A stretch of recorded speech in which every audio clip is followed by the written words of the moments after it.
I like having the 2017 like altcoin discussion. I don't know how much. I need to like poll the audience at some point. I don't know how much they like the reminiscing that goes on between people that were in the space back then. But like, what were you flipping, man? Were you still kind of grinding for, I guess, like even trying to survive at that point in the space? I know a lot of people didn't really make it, until that 2017 timeframe.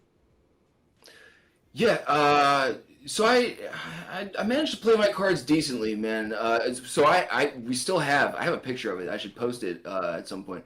When Bitcoin crashed to like 250 bucks, I was like, we're screwed. I like squandered all of this, coin that I had like flipped and like hustled for all this time that was supposed to like, potentially be our way out of this like dead end job and everything. I was like, fuck. Like if I'm gonna lose it all, we're at least going to come away with a computer. So I bought this computer for used like a refurbished Lenovo laptop for my wife. It like weighs like 1,000 pounds for one Bitcoin. It was 250 bucks, and we still have it. It's like, and I look at that laptop every now and again to just sort of like reminisce. But so what was I? So everything in the beginning, man. There was. I was very early on in like Cryptsy. I don't know if you remember Cryptsy and like Poloniex. Mm-hmm. There was just and then there's a lot of like subreddits that were like pretty active with coins that were attempting to do interesting things. There was like Mint Coin and like Red Coin and like I remember seeing Dogecoin like come to life, and I was like, this is the dumbest thing in the entire world. There's like no way this is going to be successful. Like, screw this coin. I'm not buying into it. Obviously, like completely wrong. I mean, not that it's not like totally pointless or like whatever, but like, here we are. It's still alive, like way past a lot of other things. So, a little bit of everything, man, and got completely wrecked a few times. By the time 2017 came along, I like managed to liquidate a little bit of stuff to, ride out the, getting wrecked Mm-hmm. completely all over again. So it softened the blow like a little bit. And still out here, man.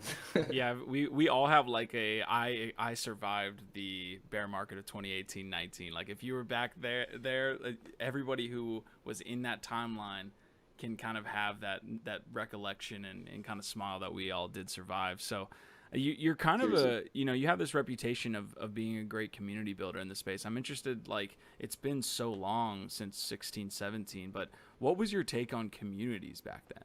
Were obviously they're a Uh, little bit different than the NFT space. There's a little more culture, in my opinion, invested in these NFT communities as opposed to just financially based. But I want to get your take on like what communities were like back then.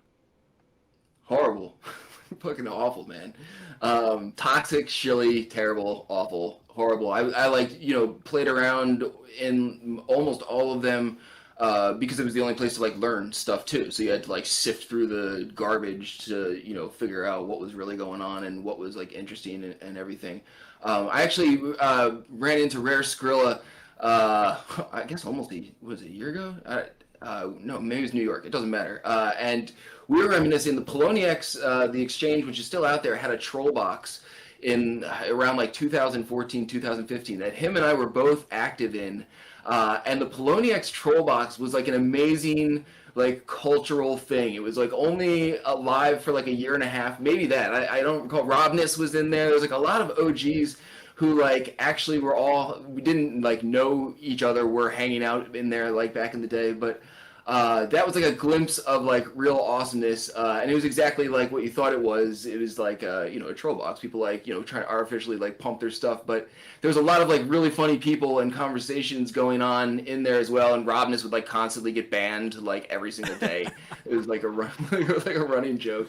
But it really wasn't until NFTs, man, that I feel like I really fell in love with the overlap of like the crypto NFT community, because I felt like we got like a injection of like creators and artists and like builders who like are here for like a slightly different reason and are like genuinely really cool and interesting people. So it's changed a lot, man. It's much better in my opinion.